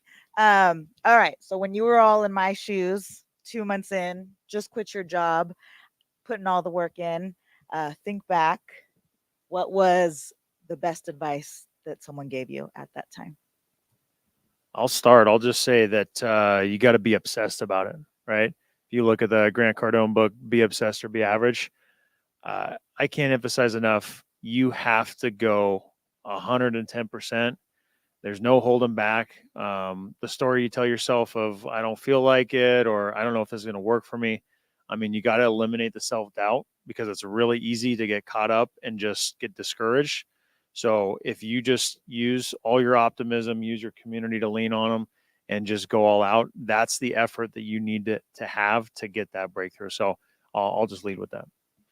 The advice I wish I would have given myself was be patient, right? Because like you're so obsessed about getting there so fast, and really just have faith in yourself that it's going to happen. Because I was never going to quit. Like I was very determined. Like at that point, like once I was like, I had no skills. Like this is the only option you're going to do to make money and feed your son. But I wish I would have gotten advice that was just be patient, keep doing the things. And even now, as I grow, it's just more patience. Like, you know what to do. You just have to execute, be patient. It'll happen. Execute, be patient. It'll happen. Because even Jason just hired that $50,000 a year business coach. It is going to be execute. All right, be patient. Everything will take hold. All right, now execute again. Be patient. Everything will take hold. And so you already have like everything that you need. If you just don't quit and you be patient, you'll reach where you want to go. That's the advice I wish I would have gotten, because the only advice I got really was like, call more deals. What you need to do. Yeah. So much of the beginning is mental. I think everybody thinks it's tactical. It's like, oh, what list are you doing and what blah, blah, blah CRM are you using? And so much of it is what's going on up here. And if you don't know how to like quiet that voice in your head when it gets really loud and it's like, well, this business not for you, you're not going to make it, all of this like negative programming that we have, it's going to be very difficult to like stick with it long enough to get the breakthrough that you want. Like everything that we talk about, we're not doing anything novel or proprietary, dude. This is like stuff that everybody is doing that works. So it's like when we tell you, here's what it is, dude, like just do it and it will work. The variable in the equation at the beginning, frankly, is you guys at the beginning. You know what I'm saying? You're the variable. You're kind of the wild card. And so you need to stay consistent. You need to keep your head screwed on straight. And the only other piece of advice, Sarah, that I would say is really falling in love with the process and not the outcome. And we get so tied to like the outcome that we want, which for most of us is we want a deal that brings money back into our pocket, right? That's usually what everybody wants. We want to close that deal, right? And what you forget is that there's all of these steps that have to happen before that outcome ever happens in your life, right? And we never give ourselves the credit for the progress that we make unless the outcome actually happens. But you don't give yourself credit for like, damn, I'm getting really good at talking to sellers. I went on this many appointments. I made this many offers, right? And when you were very first starting, you didn't even know how to write an offer. You didn't know how to talk to, you know what I'm saying? And so we don't give ourselves any credit for any of that progress. And so fall in love with that and really get great at that. And the outcome will happen no matter what, if you just stick with that process, right? And you apply all the stuff that we're talking about. I think most people are just too attached to the outcome, and we've got to detach from that. The one thing I would add to that, and for those of you that have heard me tell my story, I'm very open about. I was in my own head when I first got started, and I just got done with the NFL. I'm supposed to have just made tons of money. I was supposed to have had life all figured out, so I shouldn't like need to, and I shouldn't go ask for help. I got to do this on my own. I got to like find success again on my own, right? So the advice I would give myself a million times over, starting back again, is like you should never do this on your own. The belief that you got to do it on your own, the belief that there's only one way to do it. The quickest way, and you already know this because you're always learning and surrounding yourself around the right people. The quickest way is to get in a community and to lean on others, because there are people that want to help you. There are people that are going to help you get there faster. And we talk about this all the time. It's not the information, it's the implementation of it. So if I could start all over, I held myself back so much by trying to do it on my own, struggling on my own, struggling in silence, and it's a lonely world to try to do it on your own. So if you can get around other people, that's just going to make it so much better. So you're already doing that. Thanks, guys. This one is a tactical one. So I would just love to hear from all three of you on your second call. So you already had your first one. You got all your information. You went back to your team. You got your numbers, and you're calling them back. And you give them the range, and your MAO's 180. And you give them the range. You anchor it. See most people paying 115 to 130 for similar properties. And they go, oh, that's way too low. What's your line? What's the next thing you're saying? I mean, first off, I'd be like, oh, and I got this from Dean's script, and I love it. Most investors are paying that between that 115 to 130. Is that something that would work for you? Yeah. And then don't say a goddamn thing. And then their response is, there's no way I'm paying that low. And your question is, how do you respond to that? Mm-hmm. My question 100% of the time was, I get it. And I totally understand that feels low for you. This is not my offer. This is just what the market's showing me. So we're seeing other investors pay this much to this much. If that range isn't going to work for you, what do you think would be a fair price considering? And then insert all the problems with the house. Everything that they've told you already. You need the roof. You got a tenant that won't pay you. All this. What do you think would be fair considering X? And then zip it and see what they say. And they will typically, if the seller's motivated and you've done a good job in your sales process up into that point, they will negotiate against themselves. So if their price, let's say, is $200,000, they'll be like, well, I get it. You're right. 115 is not going to work, but maybe 175. And all of our sales processes, all of these touches, all of these conversations, they're designed to just bridge the gap little by little, right? So we create this opportunity for us to kind of close this gap. And very rarely do you get the seller to come down $100,000 right out of the gate. There's I don't even mean finesse in a bad way, but you have to finesse it a little bit. You don't just go in there and ram it. You know what I'm saying? It is like there's a process, and you've got to get really good at that. That would be my response. You acknowledge they're like, oh wow, you know, they've got sensitivity to that price. You acknowledge it. You let them know, hey, I haven't even looked at the house. This is just what the market's showing me. What do you think is fair considering X, Y, and Z? 100% of the time, I think that's probably how I would respond. So you already went, right? I mean, only other thing I would push back on as you get deeper into it, I'm never making the final decision. Like as we get there, like because I'm assuming you're going to close this. Like, you know what? I just put people on hold. Like, you know what? Let me call the team and let me see what we can do. Generally, and this is as we get into the negotiation, you're going to tell me you're going to want 160. I know my boss is going to come back to me and like, well, meet him in the middle. And so we're going to end up at like 155. If I go do that, do you think you could make that happen? Like, oh, you know what? Yeah, if I can get 155, that could happen. Like, all right. And I just put them on hold and then I'll just write up the contract and I'll send it over. So you have my script. So, Jason, Stratt, and I all have similar at this point, strategies to how to approach that, how to respond to, oh, that's way too low. Okay. Well, that's not my offer. What would work for you? Right. So that's the lead into it. Now I think potentially where you're looking to go, and we were doing team training today, right? With my team. And this is the part where, look, there's going to be a price gap that you sometimes can't overcome. But when you've already worked that strategy and tried to narrow the gap, right?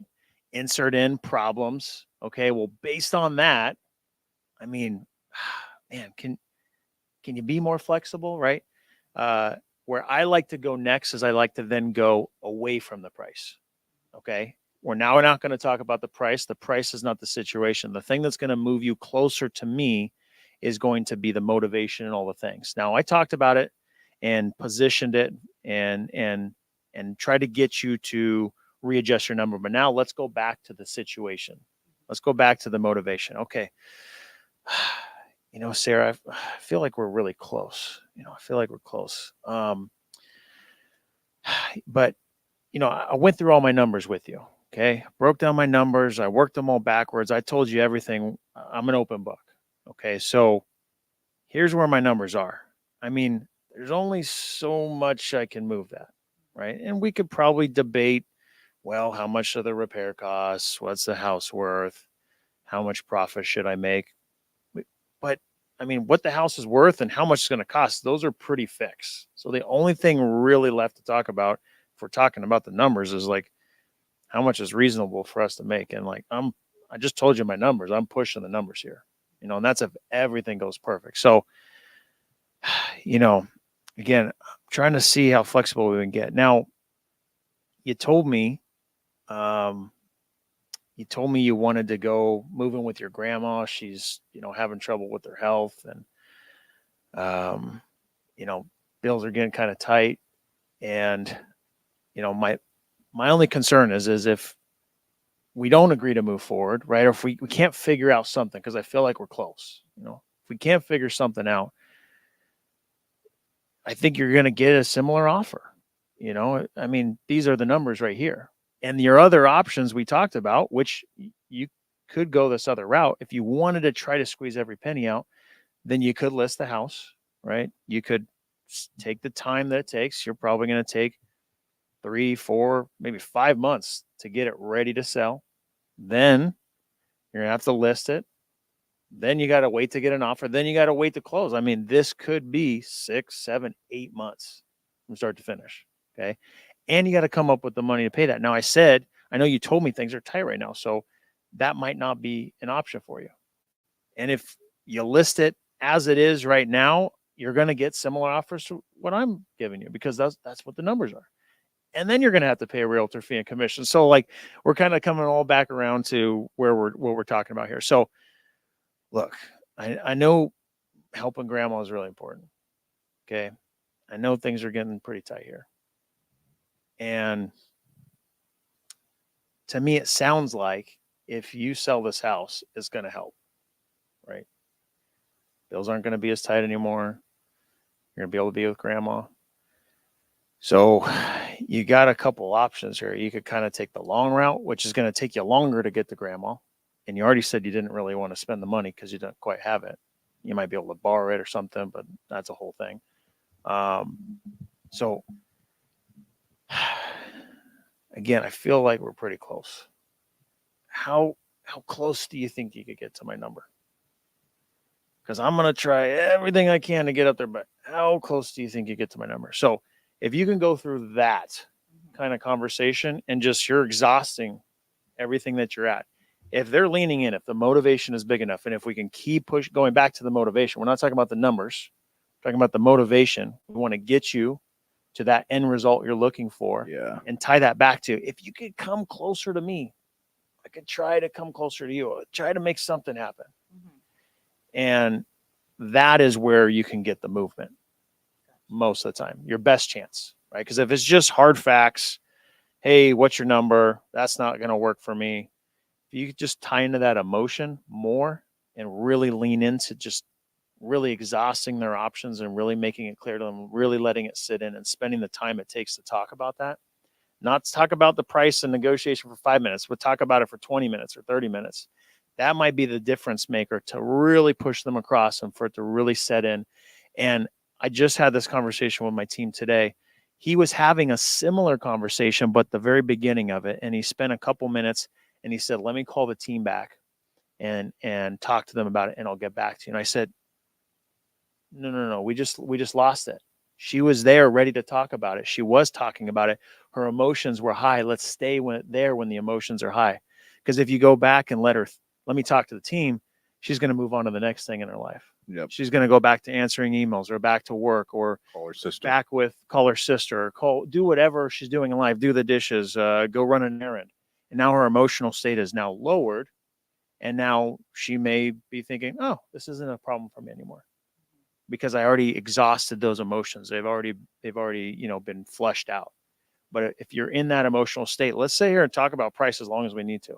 Let's just marinate it. Let's breathe heavy on the phone until someone's going to move, and it's not going to be us, right? So that would be my advice, is to really exercise that muscle of just sitting there. If they're willing to talk about it, let's keep talking about it as long as we need to until they start to move. And what's never about the price of the house is how much they want to walk away with. Because price of the house is way too factual, right? When we're talking about like, how much do you need to get you there? Right. Like that. And then we're talking about just like the money. So today I was on the phone with the guy. He was like, and I went through it step by step with him. I was like, so you owe $12,000 in taxes. What else do we got? He's like, well, I got a $90,000 house note. Okay. What else do you got? Oh, I got to pay off $30,000 in debt. Like, okay, so you're looking to walk away with that. And then you want a little bit of money to walk away with. Right. And so then we're not talking about the house price anymore. I'm talking about him making money and what he feels he can be comfortable with. Now he can't be like, well, so-and-so's house, so blah, blah, blah. It's not about that anymore. It's about, what do you need? Right. And now we're in a completely different ball game. And then now I've isolated everything else around that money point. And because the money is solving a pain point. Right. And so now we all tie that back together. You're no longer talking about the property. It's just the problem, how the money is going to solve the problem. And then you can tie it all together. You guys are fucking brilliant. Thank you, guys. Thank you. Sure.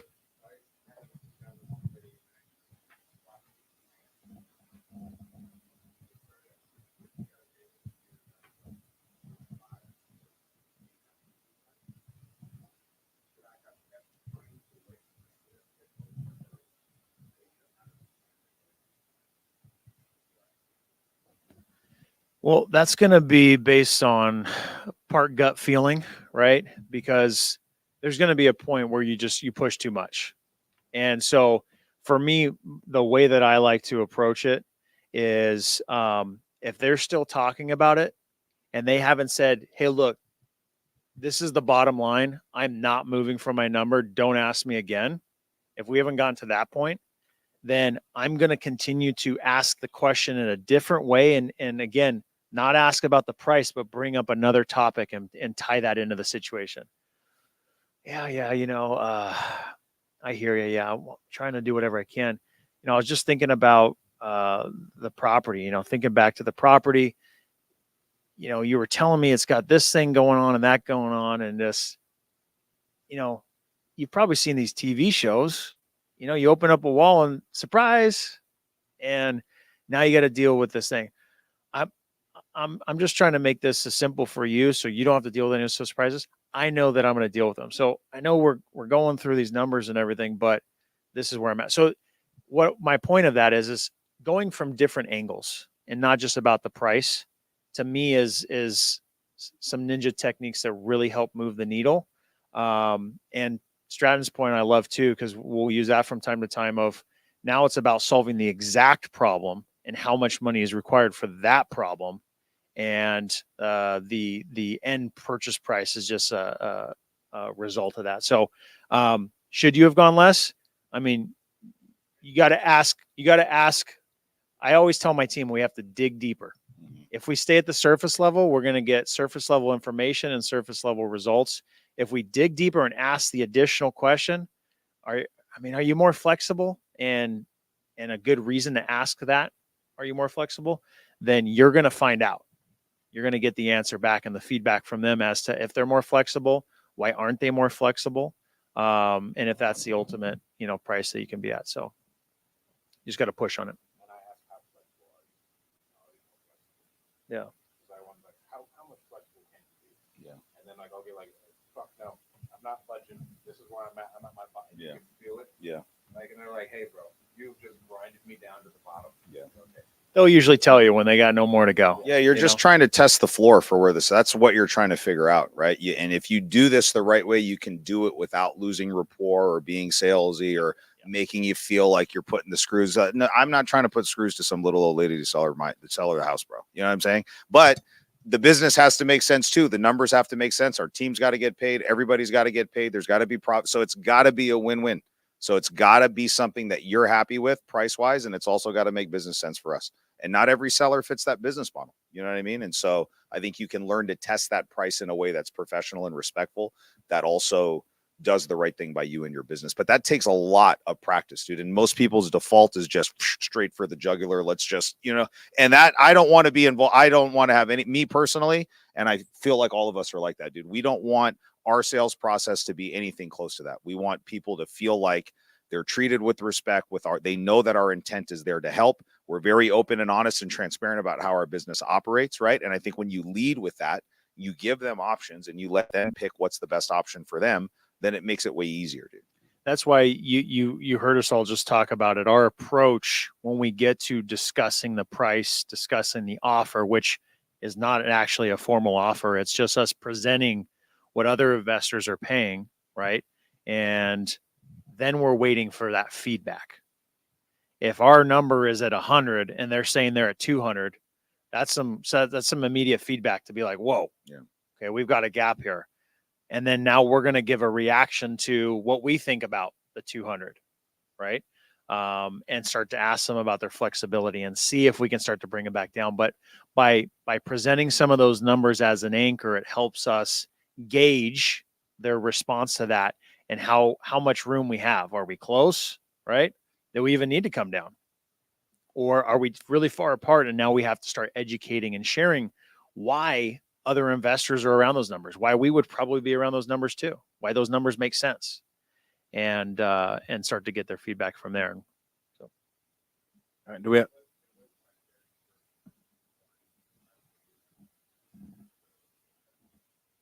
There we go. The experience is the most important thing, dude. And then what do you do with that learning experience, right?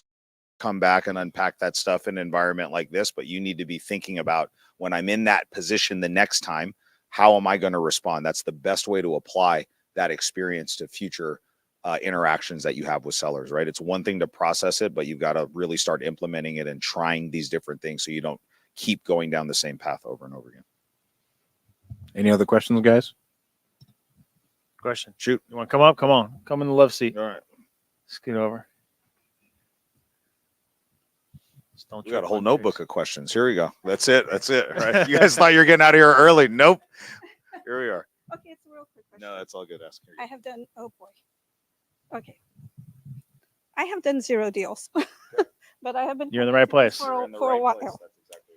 You actually said something earlier about under the scaling from 10 to 20 deals.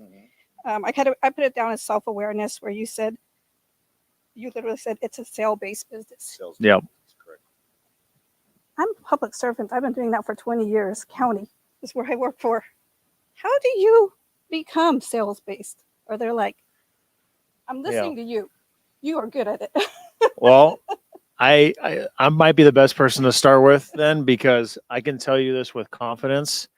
I was not a good communicator when I first got started in this business, and I was not good at articulating things. I still struggle to this day with finding the right words and knowing how to explain things. I'm getting better with practice, but it's because of the practice. So, to answer your question, how do you get good at sales? How do you find the confidence to speak to a seller and ask these personal questions? For me, staring at myself in the mirror at 25 years old, basically starting brand new in this new career, having none of the skills that were needed except for drive and hard work and consistency. Those were the ingredients I had. I was willing to push through the uncomfortable, and trust me, it was uncomfortable, like pit in my stomach, sweating, really uncomfortable, every phone call. And I'll still get those feelings and emotions. Those are still natural, right? Public speaking is one of the number one fears next to death. So like getting in front of people, I'm really comfortable now, but God, when I first started, super uncomfortable. It all came back to, why am I doing this? Why am I here? Why am I putting the effort into talking to a motivated seller to sell their house? Why am I doing this? And for me, it was, I am broke. I am living paycheck to paycheck. I just used my wife's $500 Target credit card to buy groceries. I need to do something. And it had to be me. No one was going to come in and parachute in and save me. Like, I had to just overcome that fear. Otherwise, the fear of failure and moving back in with my parents and like being a loser was worse than overcoming the fear of talking to a seller and figuring it out. So when I said to Sarah, the advice of myself, which is the advice I gave to myself, is I had to be obsessed, because it was that important. So people always talk about your why. Like, well, why are you doing this in the first place? You're a public servant. Do you love that? Is that fulfilling? And it might be. Is it allowing you to live the life that you want? Why are you at this meetup right now? And I want you to answer. Why are you here? But I'm going to be honest. We get a yearly retirement. Like, this is when you retire at age 59 with 30 years of service. You're going to take home $3,200 a month. Mm-hmm. Can't survive off that. Yeah. Yeah. Guys, how many here are here for real estate because they realized that the other option wasn't the right option for them? Anybody here? Okay, so everybody's raising their hand. That's what I realized too at that moment, when I just got done being told from my corporate job that I was making $65,000 salary, that I was getting a big raise to $67,000 a salary a year. I about crapped myself and said I had to do something else. Okay, that hurt really bad. It was like a gut punch, big ego hit. And I said, I have to figure this out. So if you're asking yourself the question, why am I doing this? And you just answered it, that that's not the option or outcome you're looking for, then you have to overcome that. And it starts with your mindset and how you approach it. And then it has to do with developing your skills. All of my focus was listening to the podcasts and the YouTube videos that I was watching about how to talk to sellers, because that's who I needed to talk to get a deal. That is it. That's all my focus was how to develop the skills. And then I would practice how to say that by myself. I would say the words out loud. You have to practice saying the words, because it's going to feel weird and awkward. You could read it on a paper in your head, but when you say it out loud, you're like, oh, that's not me. That sounds weird, right? And then you have the tones. You could hear me talking to Sarah here. I was using those tones because those are things I learned. Trust me, I did not have those skills. Was not born as a natural spokesperson or salesperson by any means, like the furthest away. So you have to spend all of your time focused on developing those skills, because Jason's right. Like, the reality is, this is sales. And most things that are going to make you money is related to sales or supporting someone in sales, right? So we have to spend the time to develop those skills. And it starts with the mindset of why am I doing this and being willing to do the work to do that, and then putting in the work to develop those skills. I got two things for you. You're already doing sales. You just don't know. Don't like if you're a public servant, you're dealing with assholes all the time. You're de-escalating situations. Like, I mean, you're dealing with it all, and everybody thinks sales is like some wizardry thing. All it is just communicating with someone else and understanding where they want to get and just showing them how you can help them get there. That is all it is. And then the other thing I would tell you would be what you do not hate, you will tolerate. So if you do not if like the pain is not big enough, you're not going to make the move. And I think people who have a stable job, it's the hardest thing to do because it's not terrible, but it sucks. So like you have to absolutely say, like, no, I'm fucking done. I am done with this. I am committed. Because if you do not hate it, nothing will change. Like the life won't change because there's not enough burn in the back of your head. Just like the people who sell the house, there's not enough burn up until something happens. The straw breaks the camel's back. Like, fuck this. I'm selling the house. I need to do something. There has to be enough pain in order for us to take that step forward. And if we have to create it, we have to create it. Right? If you have to create your own pain, like, no, I'm fucking done with this. I hate my job. I hate my job. I hate my job. I'm doing something. Yeah. That's what we have to do. But the pain, if we don't hate it, we'll tolerate it for the rest of our lives. And then you won't even try and do something until you're retired. And now you're like, Jesus fucking Christ, I fucking hate this. Then you're going to do it. Yeah. Yeah. Well, one thing I will add, and I'll regret if I don't say this before you go, Jason. One thing that I think will really help you specifically, and I know was a huge shift for me, was when I put my focus on helping the seller.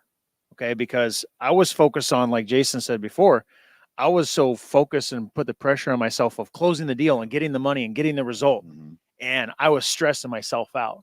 And when I took that pressure off myself of having to be good at sales, and I focused at being good at helping people, which was an innate characteristic of myself and who I was as a person. I loved helping people, wanted to help people. When I focus on helping the seller, then I started asking good questions. I started becoming good at sales because I wanted to help them. I wanted to problem solve for them. And I realized, hey, I'm actually pretty decent at problem solving.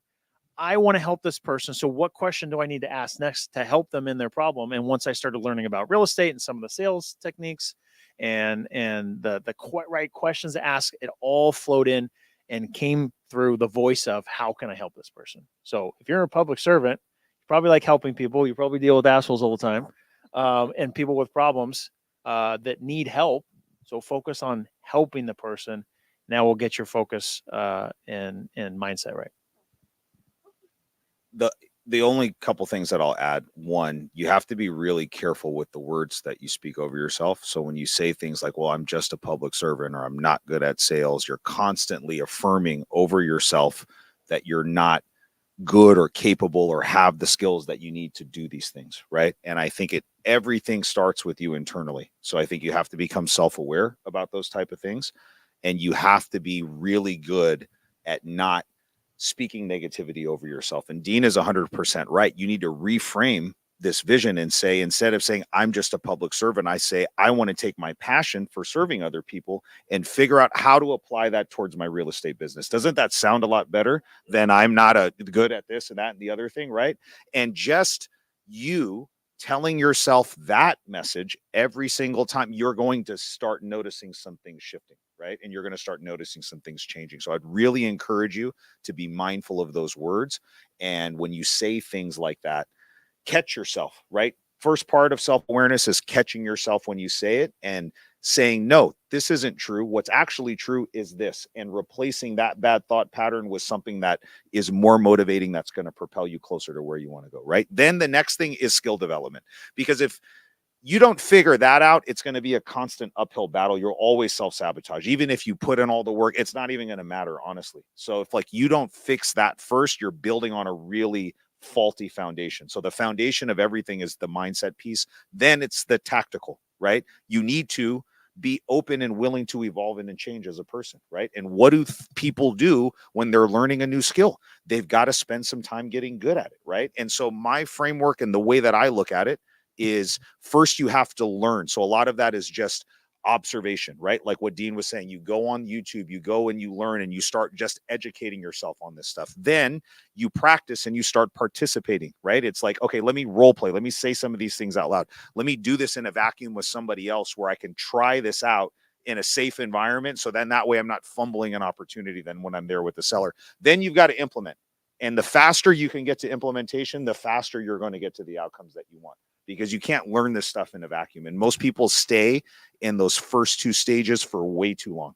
They stay in that education stage and they want to get so good that they're too scared to actually try something in the real world until they're perfect. And you don't get perfect by practicing. You get perfect by taking a lot of action. So be mindful of what you say over yourself, start learning and start applying as fast as humanly possible. And I think the people, almost 100% of the people that I know that have had massive successes, they implement very, very quickly, and they just start and they figure it out as they go. So don't sit on the sidelines waiting, get into the game. Great question. I love it. Thank you so much. Ooh, that was a good one. Anything else? Anyone else? We're already this deep into it, guys. Wants to If sit you in the ha- warm seat. Yeah. You're welcome. Hey! Ooh, amazing.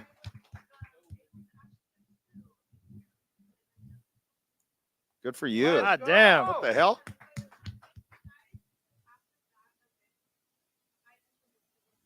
Good.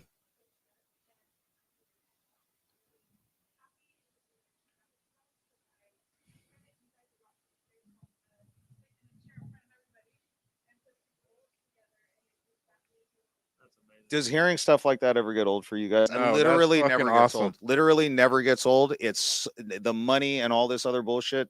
I mean, it's nice, and I'm not going to act like it's not nice, but nothing gives me more charged up than hearing stuff like that, dude. And it's like, we're here. Like, it cost us to be here. You know what I'm saying? It's not, you know what I'm saying? And we're here, and there's plenty of other places that we could potentially be, but we love doing this stuff to hear stuff like that, Lizzie. So I like that for me. I'm sure for all of us makes us feel great. Yeah.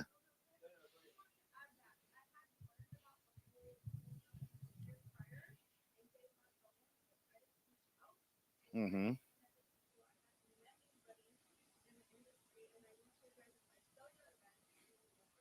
Yep.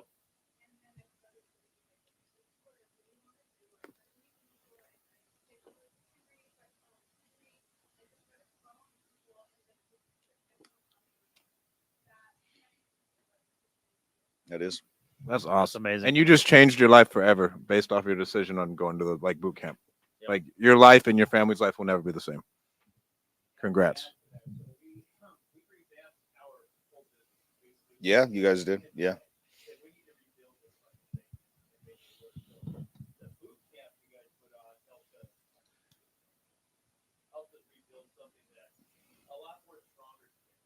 And you know what's cool, dude? Because you and I talk a lot about this. It wasn't like your business was not doing well either, dude. And that's what's actually interesting is Henry's business, when he was just a solopreneur, he was getting a lot of success. And it takes somebody that has a lot of foresight and vision to say, listen, even though this is working, and most people would have been thrilled with the outcomes that you were getting in your business when it was just you are smart enough and savvy enough to say, listen, this isn't going to get me to where I need to go. And even though it's working right now, this version of my business is not going to unlock the levels that I want to get to. So I need to make some changes. And you had to do some looking in the mirror as a business owner and as a leader and be like, okay, there's things that I need to change to give my team what they need in order to be successful, dude. And so now hearing and seeing like you going on trips and the team is still cranking, dude, that freaking gets me pumped up too. Yeah. So sexy. Anybody else want to jump in the hot seat? All right. Any other questions? Sweet. This was good. This ended up working This out. was fun. Yeah. Thank you guys very much for coming. Appreciate it. All right. We're here till 9:30. You guys are still here, sticking Yeah, it out, love it, asking dude. questions. Yeah, great job. Let's You go. want to close it out? Oh, yeah. Yeah, same. You want to close it out for the people? Oh, yeah. Don't forget to hit like and subscribe. I mean, this one's pretty deep. How deep into this are we? An hour and 40 minutes? Yeah, dude. An hour and 40 minutes? 54. Oh, wow. Yeah, 2 54. hours, dude. 2 hour live. Right, 2 hour live. Yeah. If you guys don't follow us on Instagram already, what camera am I talking to? Am I talking to this one? I can't see the red. I'm on the other It's side. on there. If you guys aren't subscribed to our YouTube channel yet, go to hit subscribe right there. It should be somewhere down there. Follow us on Instagram at Stratt Daddy, at Dean Rogers, aka Sleepy Dean, at Rogers Real Estate. at Dean Rogers Real Estate, sorry, and then at Jason Pritchard, the master of hair. You guys reach out to us if you need anything. If you guys need help selling deals or anything else, send us a DM. We'd love to talk to you. We'd love to see you guys at our next meetup. We'll probably have one in Modesto next. Is what we're thinking. Modesto in August. Yep. Modesto in August. If you are in Central California, we'll see you there. Again, thank you guys so much for tuning in. Thank you guys so much for coming. We'll talk to you soon. Let's go.